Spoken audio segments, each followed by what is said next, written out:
السلام عليكم ورحمة الله وبركاته. ازيكم عاملين ايه حبايبي؟ طبعا الأزمة القوية، القنبلة الموقوتة اللي كانت داخل نادي الزمالك أحمد سيد مصطفى زيزو.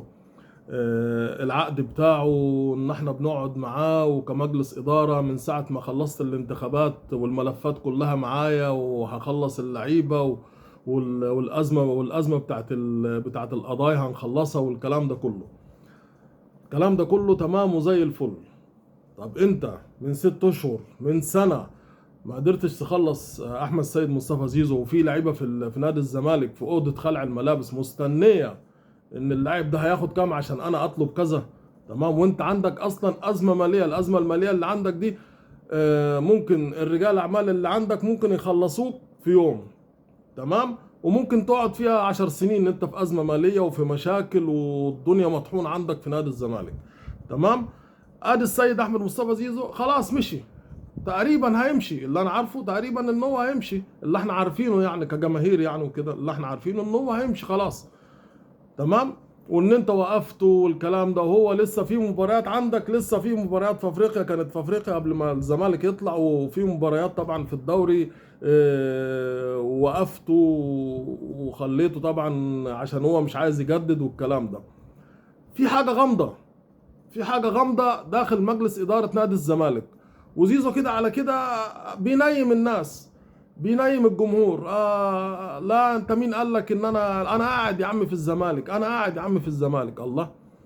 والاعلام بيكذب والسوشيال ميديا بيكذب. طب يا عم مين اللي بيقول؟ يعني مين اللي هيقول لنا يا عم قولوا لنا الكلام الصح والمظبوط.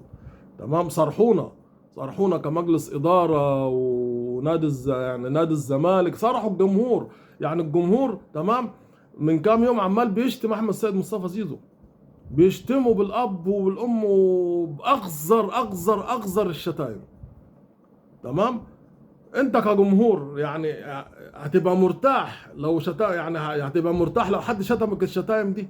لو جينا للجمهور والشتايم، يا عم ما يمشي، يا عم يروح، يا عم يمشي، يا عم يروح ان شاء الله يروح الاهلي ب 200 و300 مليون. تمام، هو العقد بتاعه خلص ومش عايز يمضي في الزمالك، خلصت خلاص. شعار بقى ومش شعار والكلام ده، لا ده الكلام ده تقريبا لما اي حد بيروح نادي دلوقتي بيمسك الفلنة وانا فلنته، لان هو لسه قاعد في النادي ولسه بيلعب في النادي، لسه عقده في النادي. العقد خلص وما تجددلوش، يبقى الامور خلصت خلاص. يبقى انت ركز في كيان نادي الزمالك، مؤسسة كبيرة وعظيمة، ولازم تركزوا في نادي الزمالك فقط لا غير. ولازم تشتغلوا على نادي الزمالك فقط لا غير. القضايا لازم تتحل، الفلوس اللي على نادي الزمالك لازم تتحل.